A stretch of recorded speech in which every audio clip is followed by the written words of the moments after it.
Vamos a ponernos de pie un momento en reverencia a la palabra de Dios.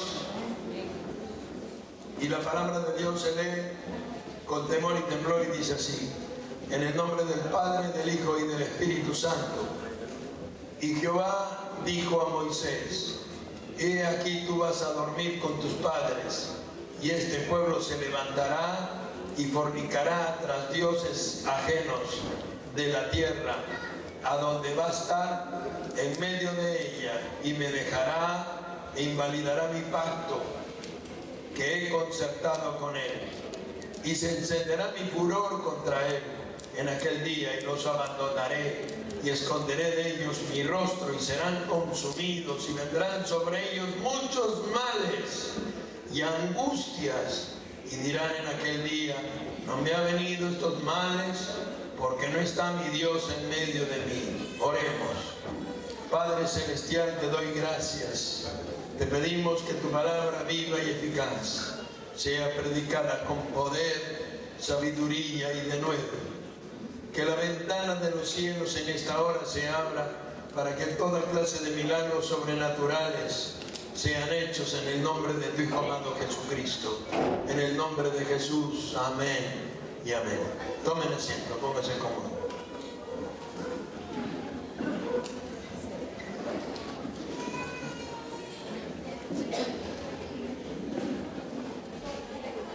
El tema se llama Formando un líder. Dios llama a Moisés. Ya el tiempo de Moisés se terminó. Moisés está viejo, y por una desobediencia de Moisés, Jehová no lo dejó entrar a la tierra prometida.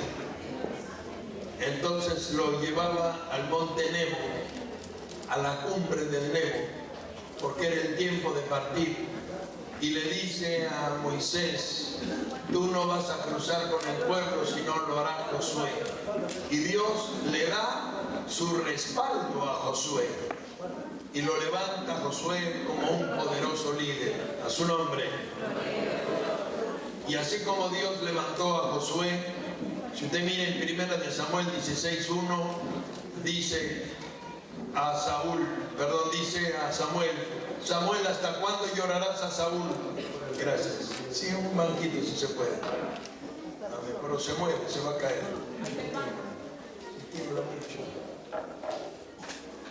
Entonces le dice a Samuel, Dios: ¿hasta cuándo llorarás a Saúl habiéndolo yo desechado, para que no reine sobre Israel? Porque ya Saúl había sido desechado y Dios ya tenía otro líder. Amén, gracias. Ya Dios tenía otro líder. Y cuando Elías estaba viejo, dice 1 de Reyes 19:15, le dijo Dios a Elías: unge a Hazael por rey de Siria, a Jehú hijo de Nimsi por rey de Israel, y a Eliseo hijo de Abel Meola, hijo de Safat hijo de Abel Meola, como tu sucesor.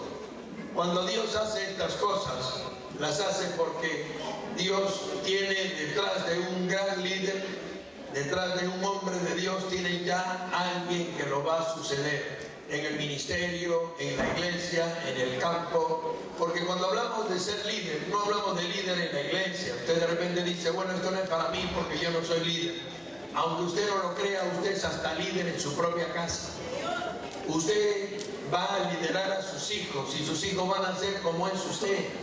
Como usted cruza las piernas, como usted habla, como usted se expresa, como usted se manifiesta. Sus hijos adoptan casi todas las cosas que usted hace.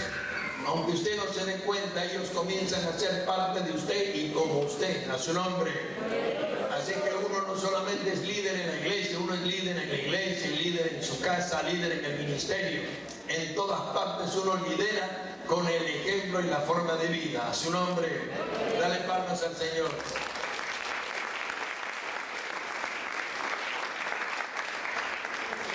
Pero ¿sabe por qué les tomo este tema?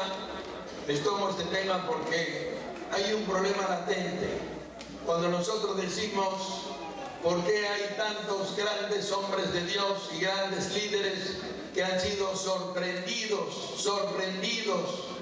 en terribles escándalos? Y ustedes conocen muchos de esos. Si yo dijera que son muchos los líderes sorprendidos en estos grandes escándalos, estaría faltando la verdad. Porque así como podemos tener la historia de Ted Haggard, que fue sorprendido con un homosexual, Jimmy Swaggart con una prostituta en New Orleans, el pastor Pat Robertson, que estuvo hablando sobre el asesinato de Chávez, o podemos hablar del pastor Tommy Moya, o podemos hablar de muchos otros, inclusive algunos de ellos, el de Praise of Lord, que fue condenado a 45 años de cárcel en los Estados Unidos por estafa, por fraude, por desfalco financiero y otras cosas. Y usted se preguntará ¿por qué? Le digo que sería faltar a la verdad. ¿Sabe por qué? Porque así como unos cuantos líderes fueron derribados, hay miles de hombres de Dios que son fieles en el ministerio, aman a sus esposas, sirven a Dios por muchos años y aún en pie entregan las armas, dando la palabra de Dios en su lecho de muerte a su nombre. Y uno de ellos hace poco partió, y usted lo conoce, nuestro amado hermano Gigi Ávila, que con los zapatos bien puestos entregó las armas. ¿Quiere que le diga algo? Hoy día los pastores se jubilan, pero quiere que le diga, Abraham le estaba dando la palabra de Dios en su lecho de muerte a su hijo Isaac. Jacob le estaba dando la palabra de Dios en su lecho de muerte a su hijo José. David le estaba dando la palabra de Dios en su lecho de muerte a su hijo Salomón y no se jubiló. Y yo tampoco me voy a jubilar. Porque la Biblia dice, no he visto justo desamparado, ni su descendencia que mendigue pan. Amén, hermanos. El ministerio no es un trabajo al que yo pueda renunciar para entrar al Congreso o a la alcaldía.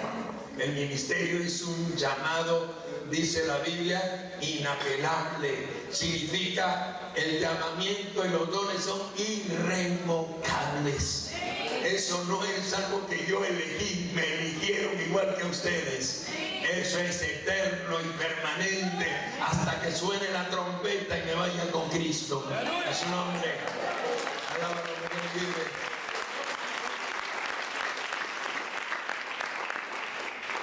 Eso no tiene lugar a renuncia, ni tampoco. ¿Sabe por qué está ocurriendo esto, hermanos? Porque vienen predicadores del extranjero y te lavan el cerebro y te dicen, hermano, Dios nos ha llamado a tomar las naciones, a gobernar los países y cosas como esas.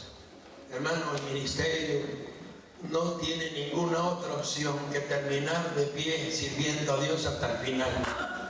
No hay renuncia, no hay descanso, no hay jubilación, no hay nada. Creo que no tenemos vacaciones, ¿no, pastor? Usted tiene vacaciones y yo todavía no tengo. Hace más de 15 años que espero una. No tengo vacaciones, no tenemos descansos, no tenemos reposo. No sé cuándo descansaremos, creo que en el cielo. A su nombre. Alábalo, porque vive. En el cielo descansaremos.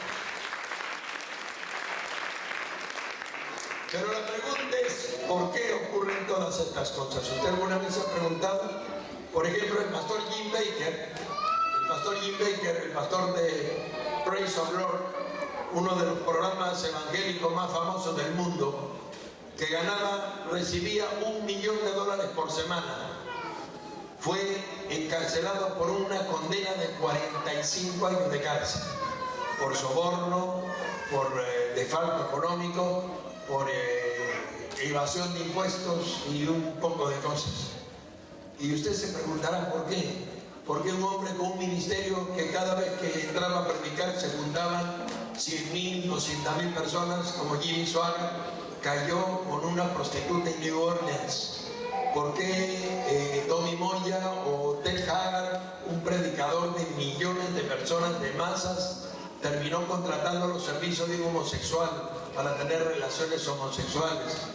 ¿Por qué hombres que alcanzaron tan alta bendición en el ministerio fueron derribados? ¿Sabe por qué? Porque la mayoría de los hombres de Dios que anhelan ministerios con poder comienzan bien. Primero, comienzan humildemente, comienzan confiando en Dios. Y es lindo confiar en Dios y ser humildes. Y cuando el ministerio crece y las finanzas crecen y el ministerio se hace muy grande y sigue haciéndose más grande, es tentador tomar un poquito de esa gloria. Esa gloria no te pertenece. Esa gloria solo y exclusivamente es de Dios. Si tan solamente te atrevieres a tomar algo de esa gloria, ya estás listo. No sé por dónde viene tu caída, pero viene de verdad. Y Dios lo permite porque te saca el manto de protección. No es que tú seas inclinado al mal, no es que tú vas a caer. Jimmy Swaggart atacaba durísimo al pecado. Imagínense qué cosa puede haber pasado para que terminara ahí. Simplemente a veces es tan tentador tomar de esa gloria. Eso no se puede hacer. Esa gloria no es nuestra. Todo lo que tengas, todo lo que llegues a tener, todo lo que Dios te dé, siempre será de Dios.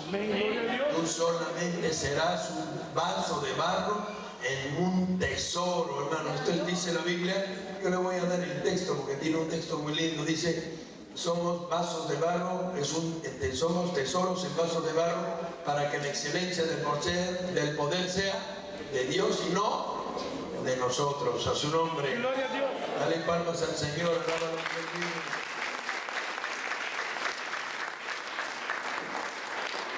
Y aquí está la respuesta. Dice así, Oseas 13:6. En sus pastos, no en los míos, se saciaron, y repletos se ensoberbecieron. Su corazón por esta causa se olvidaron de mí, dice Oseas. Eso es lo que pasó. Ahora, cuando uno comienza nuevo en el ministerio, sí, comete errores. ¿Cuántos no hemos cometido errores en el ministerio cuando comenzamos en el liderazgo? ¿Cuántos líderes no se han equivocado alguna vez? Mire, la historia de Israel muestra muchos líderes principiantes. Cuando la Biblia dice que Josué comenzó el ministerio, traspasó las paredes del Jordán, los vados del Jordán, tomó por asalto la ciudad de Jericó, y fue fácil, la derribó y la tomó conquistada. Cuando ya conquistó Jericó, que era una ciudad tan poderosa, entonces cuando vio Jai, la tomó en poco y dijo: bueno, manden unos cuantos soldados, ¿para qué vamos a cansar a todo el ejército? Manden 3,000 soldados y tomen Jai. Y los mandó sin siquiera consultar a Dios, sin preguntarle: Señor, ¿es tu voluntad que vayamos a Jai y a tomarla por asalto? Como no consultó, salieron huyendo. ¿Por qué? Porque sin saberlo había pecado y prevaricado en Israel. Había un hombre que había faltado a la promesa de Dios, que se llamaba Acán, y por esa falta no pudieron tomarla. A su nombre. Otro de los errores que cometió Josué está en el libro de Josué 9:4, cuando todos los ejércitos de los pueblos paganos vieron el poder de los hebreos. Los gabaonitas astutamente llegaron a visitar a Josué con un truco muy viejo. Trajeron pan enmohecido, trajeron odres viejos, trajeron ropa gastada, zapatos todos rotos. Le dijeron: somos de un país lejano, y eran vecinos nomás. Somos de un país lejano y hemos venido a traerte esta ofrenda, un pan viejo, duro y mohoso. Y le dicen: haz pacto con nosotros. Y Josué no consulta a Dios y hace pacto. ¿Y sabe quiénes eran los gabaonitas? Sus vecinos de al lado. A su nombre. ¿Y sabe qué le costó? Le costó una gran batalla. Tuvieron que salir a pelear contra todos los ejércitos amorreos en el campo, porque los ejércitos amorreos se abocaron a destruir Gabaón, porque Gabaón había hecho alianza con los hebreos, y vino un ejército gigantesco a pelear contra Josué, y como Josué dio su palabra, en el nombre del Señor tuvo que defenderlos. A su nombre. Dale palmas al Señor.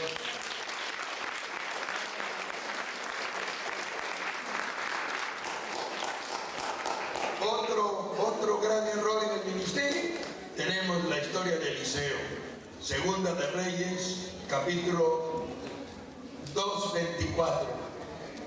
Eliseo sube a Betel. Cuando Eliseo tenía un pequeño problemita, era calvo, le faltaba el pelo. Y por el camino le salieron un poco de muchachos malcriados y comenzaron a gritar: ¡calvo! ¡calvo! ¡calvo! Al profeta, y el profeta se molestó y le soltó una maldición y salieron 2 osos y mataron 45 muchachos. Hoy día usted puede prender enlace y va a haber predicadores que andan echándole maldiciones a la gente, que los maldiga, y maldicen a uno y maldicen al otro, cuando la Biblia dice que hemos sido llamados a bendecir y no a maldecir. Gloria a Dios. Hay mucha gente que tal vez no entienda tu ministerio, pero con los testimonios y con la conducta y con la bendición de Dios, llegará el tiempo que lo creerán y lo entenderán. ¿Cómo voy a maldecir a toda esa pobre gente que por ignorancia actúa? ¿Cómo voy a maldecir a esa persona simplemente porque no me comprenden o porque creen que lo que tengo no es de Dios o es de otra cosa, o no pueden entender el ministerio que Dios te ha dado? Dios no nos ha llamado a eso. Ahí está el pobre Eliseo, le soltó una maldición a los muchachos y no quedó ninguno. Los osos los hicieron pedazos. Yo no creo que el Señor haya estado muy contento con eso. A su nombre. ¿Se da cuenta, hermano? Alábalo porque Él vive.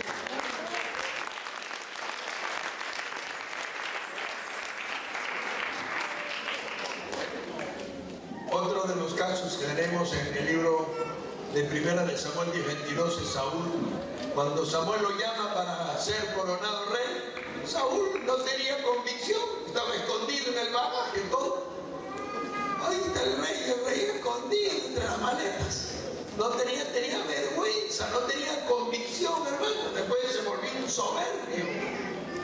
Quería matar a todo el mundo. En ese tiempo era un hombre tan pusilánime que mi convicción tenía, estaba metido ahí en el maletero.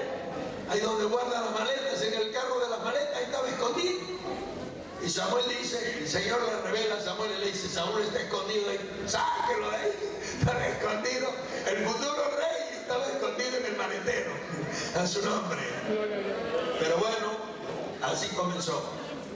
Y ya más adelante, dice 1 Samuel 13:6, en Micmas, cuando los ejércitos filisteos, que eran muchos, se levantaron contra los hebreos, Saúl dudó, porque vio que su ejército era muy pequeño y como algunos se le desertaban por miedo, tuvo temor.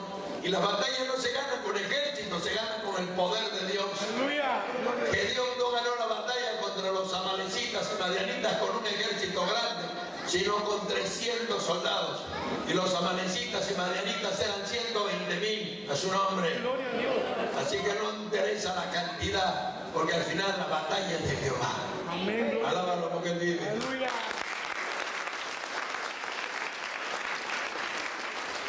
¿Y por qué le pasó esto a Saúl? ¿Y por qué Saúl hizo holocausto sin la llegada de Samuel? Porque ya había entrado el orgullo. ¿Cómo lo podemos probar? Miren Samuel 15:12. Se fue al Carmel y se hizo una estatua para que lo adoren. Se hizo su muñeco, así como Hussein se hizo el suyo. Y muchos grandes líderes también se han hecho su muñeco. Hermanos, al único que tenemos que adorar es al Todopoderoso. Al único que tenemos que tener en adoración es al Rey de Reyes y Señor de Señores. ¿Cómo te vas a hacer imágenes tú para que, mira, está el famoso predicador y te hagan tu muñeco en la mitad de una plaza? No, hermanito, ahí estaba en el Carmel, se hizo tremenda estatua, porque ya el orgullo estaba en su corazón. Y la Biblia dice que cuando comienza el orgullo y comienza la altivez, es el principio del quebrantamiento. A su nombre. Gloria a Dios. ¿Cómo pues entonces debe ser un buen líder? Un buen líder dice, se guía por la palabra de Dios y trata de perfeccionarla con mucha precisión y repudia toda presión o influencia externa. A su nombre. Otra de las cosas cosas que el líder debe ser el ejemplo a la iglesia, a la congregación y al ministerio. Como dice 1 Corintios 11:1, sed imitadores de mí como yo de Cristo. Amén, hermanos. Porque si tu testimonio es irreprensible, los que te siguen van a querer ser como tú, hablar como tú y vivir como tú. Créanme, hermano, que cuando el líder es malo, los seguidores andan así también todos saltivos. Ahí van atrás de él. El otro día pasé por la ciudad de Ayacucho y vi pues a un predicador, no voy a decir su nombre, con 7 guardaespaldas y todos usando orandazos. Oiga, entonces ¿para qué está Dios? Anda con guardaespaldas y en Colombia andan con pistolas cuidando al predicador. Oiga, ¿qué fue esto? No, a su nombre. Cuando la Biblia dice que los ángeles de Jehová cantan alrededor de los que defienden, a su nombre. ¿Qué guardaespaldas necesito yo? Es así, hermanos. Y dice la palabra de Dios, para ser un buen líder hay que estar preparado para ser impopular. ¿Por qué digo impopular? ¿Se acuerda usted en Primera de Reyes 18:17 cuando Acab le dice a Elías, ¿tú eres el que turbas a Israel? ¿Qué respondió Elías? No, tú y la casa de tu padre que habéis llevado a Israel a prevaricar y a pecar contra Dios.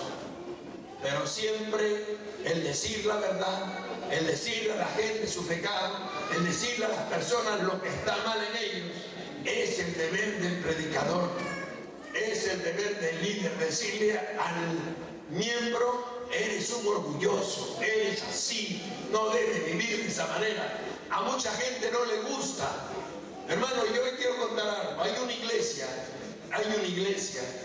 en Lakewood.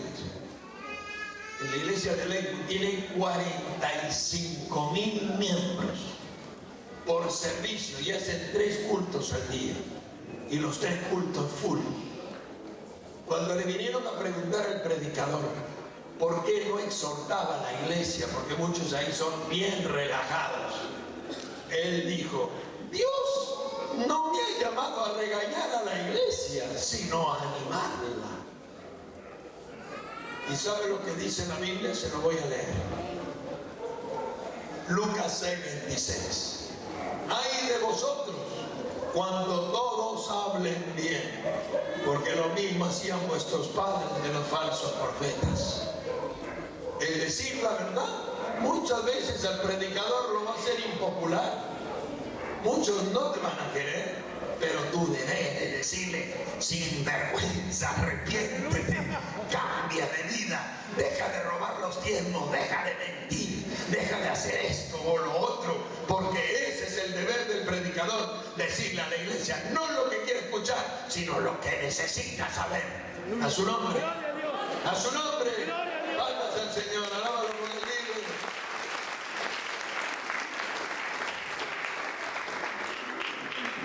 Ahora, la pregunta es lo siguiente: ¿el éxito se mide con la prosperidad? ¿Sí? Si se midiera con la prosperidad, pobre la Odisea. La Odisea decía, uy, somos ricos, Dios nos ha bendecido, mira todo lo que tenemos. ¿Y qué le dijo Dios? Eres desventurada, miserable, pobre, ciega y desnuda. Compra de mí oro refinado y vestiduras blancas, para que no seas hallada desnuda. A su nombre. ¿Acaso el éxito se mide por el poder de Dios? Ya les he dicho eso antes. Aunque tuvieras todo el poder para trasladar montañas y no tienes amor, de nada sirve. A su nombre. El éxito no se mide con eso. El éxito se mide con una vida en santidad. El éxito se mide con un ministerio que se preocupa por trazar cada día la palabra de Dios con precisión.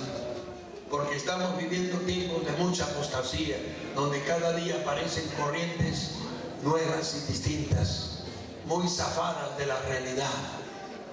Por ejemplo, llego a Caracas y se acercan a mí personas enfermas y me dicen, pastor, tengo cáncer, pero yo me he declarado sana.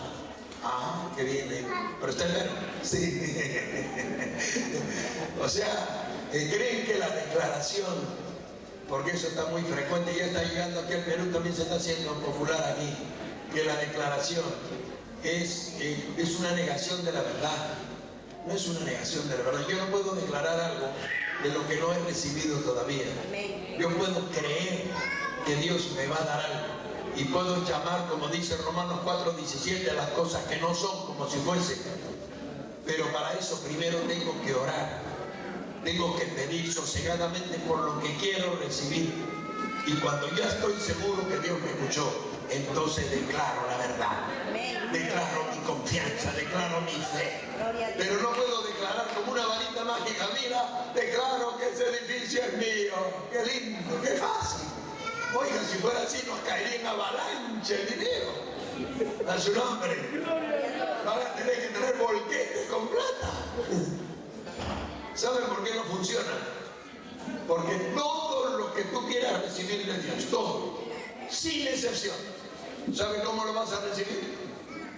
Vas a entrar a territorio hostil y lo vas a tomar por asalto, porque el reino de los cielos sufre violencia y solo los valientes lo arrebatan.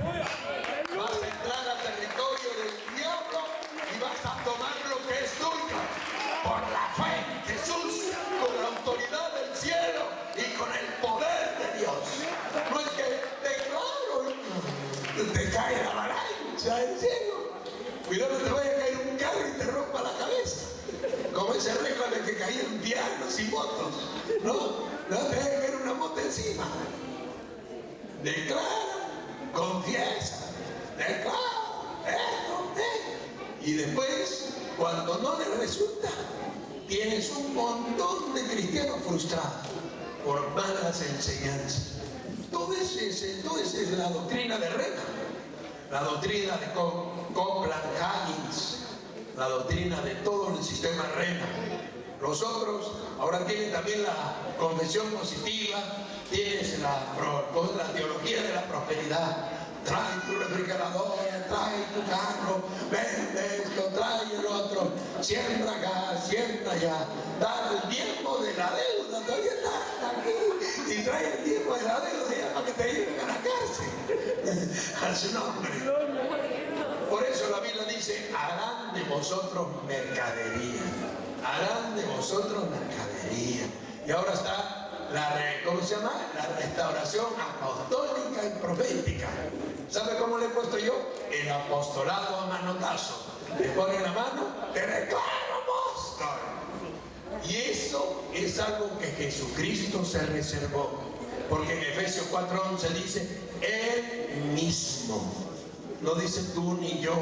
Y cuando les dio poder y autoridad a los apóstoles, no les dijo que apostolen a nadie. Dijo, ir y resucitar muertos, sanar enfermos y predicar el reino de los cielos. No dijo que apostoles a nadie. Ahora te ponen la mano, te declaro profeta, apóstol, y te ponen la mano. Ese es apostolado a manotazo. El otro día yo tenía un muchacho que siempre que yo llegaba a Venezuela, él me ayudaba, era mi colaborador, se llama Alain.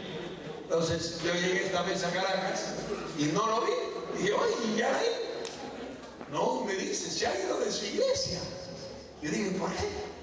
Porque Maldonado lo ha apostolado. Y ahora es más que su pastor. Ya no quiere, ahí se fue. Yo le llamé por teléfono y digo, Alain, sí. Oye, ¿por qué no vienes? Ay, que te han ascendido de grado. Ya eres más que pastor. Ahora eres apóstol. No, pastor, me dice. Entonces, ¿por qué no vienes? Ya voy a ir, me dice. A su nombre.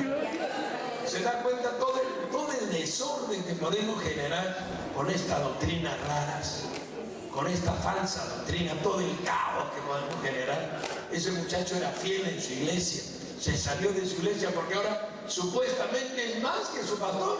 No es que él es apóstol y su pastor es solo pastor. Yo le digo, ya te han ascendido. Hermano, el ministerio no es es con galones. No es con galones, estos ascensos que se autoascienden, entre ellos se ascienden, uno le pone la mano, le declara apóstol y el otro lo declara profeta.